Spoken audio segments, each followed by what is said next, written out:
سورۃ الجاسیہ کی آیت نمبر 12، سورہ جاسیہ کا دوسرا رکوع اور 25ویں پارے کا 18واں رکوع۔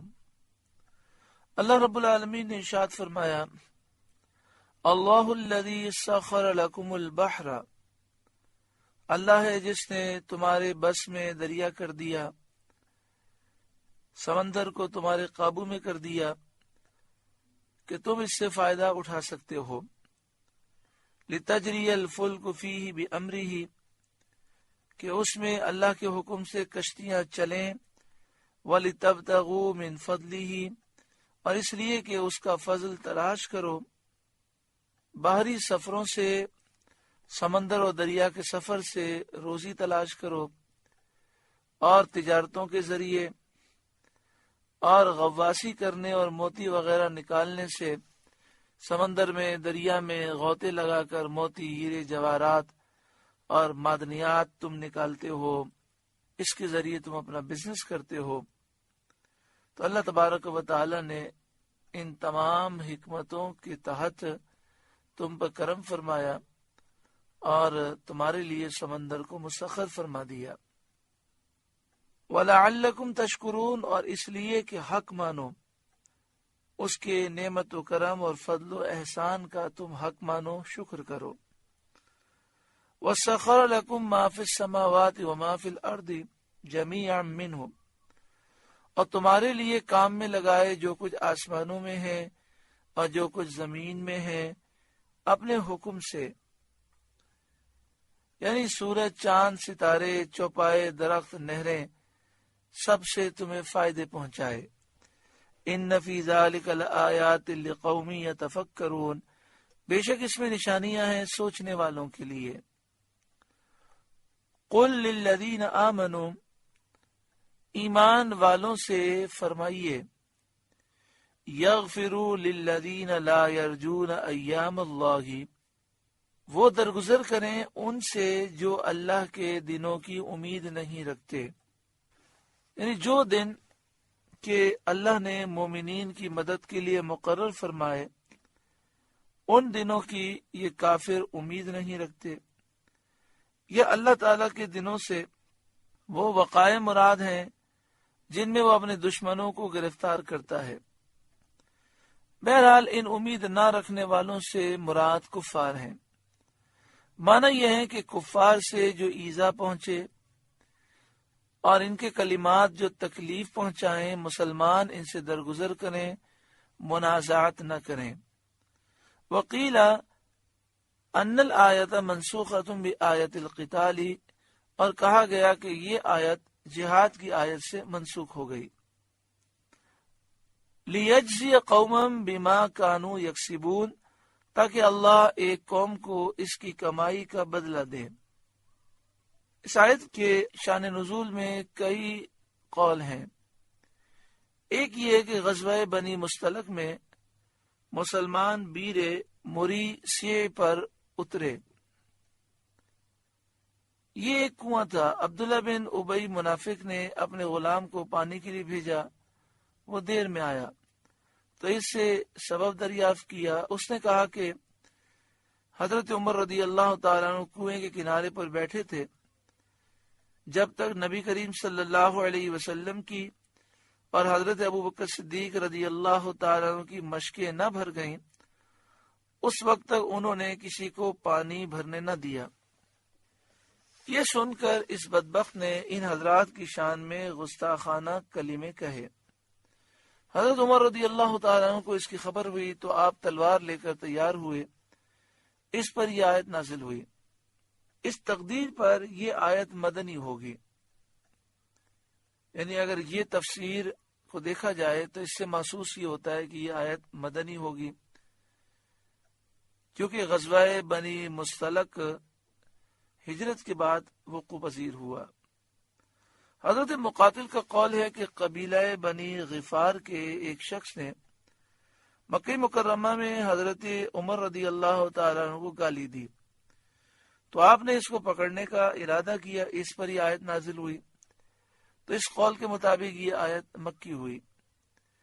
ایک قول یہ ہے کہ جب آیت من ذا الذی یقرض اللہ قرضا حسنا نازل ہوئی تو فخاس نامی یہودی نے یہ کہا کہ محمد صلی اللہ علیہ وسلم کا رب محتاج ہو گیا، معاذ اللہ ثم معاذ اللہ۔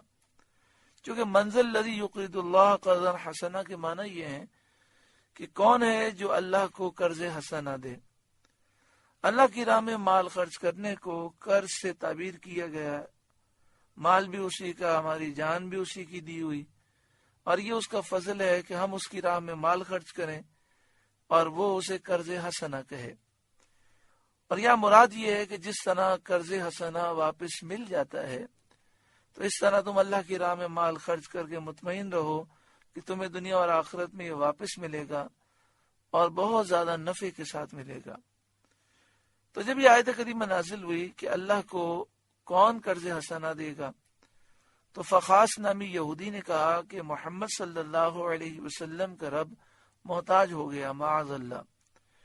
اس کو سن کر حضرت عمر رضی اللہ تعالیٰ عنہ نے تلوار کھینچی اور اس کی تلاش میں نکلے۔ حضور سید عالم صلی اللہ علیہ وسلم نے آدمی بھیج کر انہیں واپس بلوا لیا۔ قل للذین آمنوا، ایمان والوں سے فرمائیے، یغفروا للذین لا یرجون ایام اللہ، درگزر کریں ان سے جو اللہ کے دنوں کی امید نہیں رکھتے، یعنی جو کافر ہیں ان سے مسلمان درگزر کریں۔ لیجزی قوما بما کانوا یکسبون، تاکہ اللہ ایک قوم کو اس کی کمائی کا بدلہ دے، یعنی ان کے اعمال کا بدلہ دے۔ من عمل صالحا فلنفسہ، جو بھلا کام کرے تو اپنے لیے، ومن اساء فعلیہا، اور برا کرے تو اپنے برے کو۔ نیکی کرے گا تو انسان کا اپنا بھلا ہے، برائی کرے گا تو اپنا نقصان ہے۔ نیکی اور بدی کا ثواب اور عذاب اس کے کرنے والے پر ہے، تو چاہیے کہ انسان نیکی کرے تاکہ فائدہ ہو، گناہ سے بچے تاکہ نقصان سے بچے۔ ثم الی ربکم ترجعون، پھر اپنے رب کی طرف پھیرے جاؤ گے۔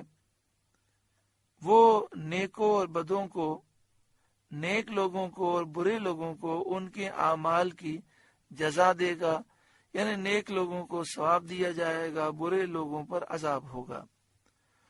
وَلَقَدْ آتَيْنَا بَنِي إِسْرَائِيلَ الْكِتَابَ وَالْحُكْمَ وَالنُّبُوَّةَ، اور بے شک ہم نے بنی اسرائیل کو کتاب اور حکومت اور نبوت عطا فرمائی، یعنی توریت عطا فرمائی، ان میں کئی نبی پیدا کیے۔ وَرَزَقْنَاهُمْ مِنَ الطَّيِّبَاتِ، اور ہم نے انہیں ستری روزیاں دیں، حلال کشائش کے ساتھ، فرعون اور اس کی قوم کے اموال اور دیار کا مالک کر کے اور من و سلوہ نازل فرما کر، یعنی ہم نے بنی اسرائیل کو حلال روزی دی، بڑی وسعت کے ساتھ روزی دی۔ جب فرعون اور فرعونی ہلاک ہو گئے تو ان کے مال بنی اسرائیل کو دیے، ان کے مکانات بنی اسرائیل کو دیے، بنی اسرائیل پر من و سلوہ نازل کر کے ہم نے انہیں ستری روزی دی۔ وَفَضَّلْنَاهُمْ عَلَى الْعَالَمِينَ، اور انہیں ان کے زمانے والوں پر فضیلت بخشی۔ وَآتَيْنَاهُمْ بَيِّنَاتٍ مِّنَ الْأَمْرِ، اور ہم نے انہیں اس کام کی روشن دلیلیں دیں۔ بینات من الامر، کام کی روشن دلیلیں، یعنی امر دین اور بیان حلال و حرام اور سید عالم صلی اللہ علیہ وآلہ وسلم کے مبعوث ہونے کی، یعنی بنی اسرائیل کو دین کے معاملات، حلال اور حرام کے احکام کی تفصیل کی روشن دلیلیں دیں، اور اس بات پر روشن دلیلیں دیں کہ سید عالم نبی آخر الزماں تشریف لائیں گے، تم ان پر ایمان لانا۔ فَمَا اخْتَلَفُوا إِلَّا مِن بَعْدِ مَا جَاءَهُمُ الْعِلْمُ بَغْيًا بَيْنَهُمْ، تو انہوں نے اختلاف نہ کیا مگر بعد اس کے کہ علم ان کے پاس آ چکا آپس کے حسد سے، یعنی جب علم ان کے پاس آ چکا اس کے بعد آپس کی دشمنی کی وجہ سے، حسد کی وجہ سے انہوں نے اختلاف کیا۔